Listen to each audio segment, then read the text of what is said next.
सीमा को वी, सीमा को वीज़ा ना लगा, क्या वो इंडिया नहीं आई, आ गई।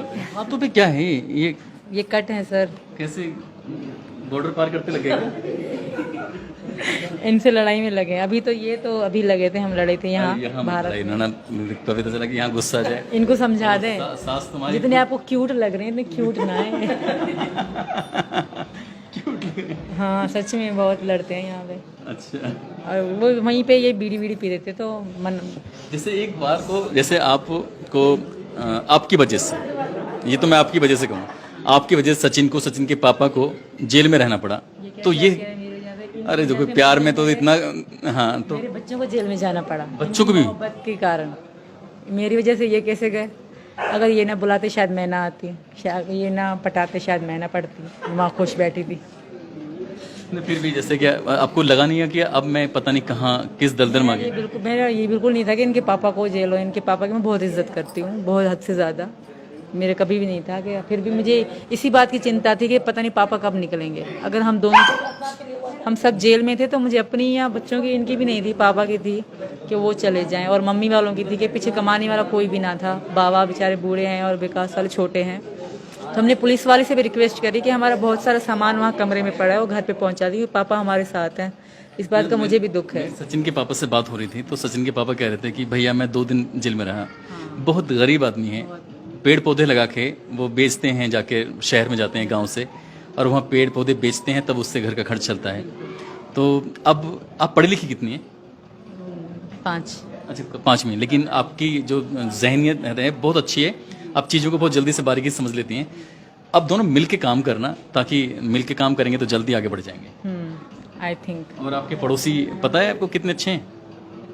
अरे तुम पड़ोसी घर में बैठी हुई इतने अच्छे हैं। ये सब तो बहुत अच्छे हैं, चाचा जी तो बहुत से ज़्यादा अच्छे हैं। इन्होंने तो, इनके कारण शायद हम आज बाहर हैं। हाँ, पता है आपके पड़ोसी क्या कह रहे थे कि इन बच्चों को हम किसी भी कीमत पर परेशान नहीं होने देंगे, इन बच्चों को हम अपनी तरह समझेंगे। और एक बार गांव की तरफ दिखाओ, और इन गांव के लोगों ने भरोसा दिलाया है इन चारों बच्चों के लिए कि इनकी पढ़ाई लिखाई की जिम्मेदारी हम मिलके उठाएंगे, पूरा गांव उठाएगा।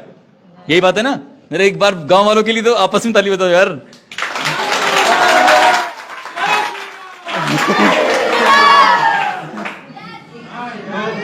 तो इसलिए बच्चों को लेके तो आप बिल्कुल बेफिक्र हो जाइए।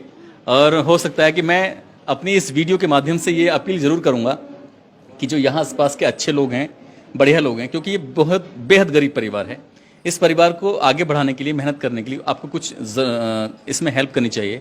यहाँ के स्थानीय विधायक हों या फिर स्थानीय प्रशासन हो, इस परिवार की आर्थिक रूप से मदद करे ताकि इन चारों बच्चों की परवरिश, बाकी अभी आगे प्रशासन ने कुछ ना कुछ तो सोचा ही होगा इन बच्चों को लेकर कि बच्चे यहाँ रहेंगे नहीं रहेंगे, क्या शर्तें हैं क्या नहीं शर्तें हैं। ये तो खैर ये टेक्निकल चीज़ें हैं, मैं इस बारे में नहीं, लेकिन मैं भावनात्मक रूप से बात कर रहा हूँ। क्योंकि अगर हमने कोई जिम्मेदारी ली है तो उस जिम्मेदारी को हमें पूरी ईमानदारी के साथ निभाना है।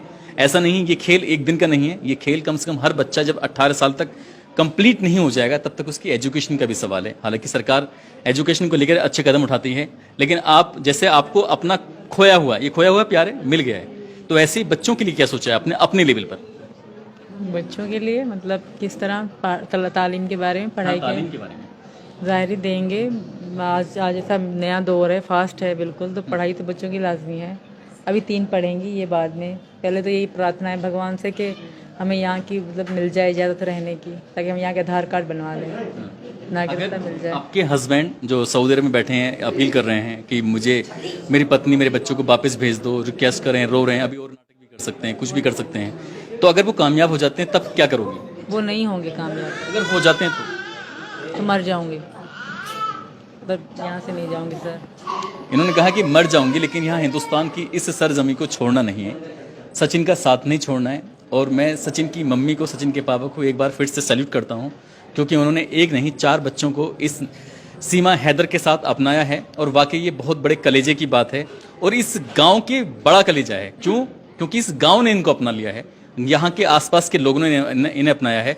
और दोस्तों, इस पूरी घटनाक्रम को, पूरी कहानी को सुनाने का उद्देश्य भी किसी को परेशान करना नहीं है, बल्कि दिखाना था आपको कि इस दुनिया में कितने कितने बड़े दिल वाले लोग रहते हैं।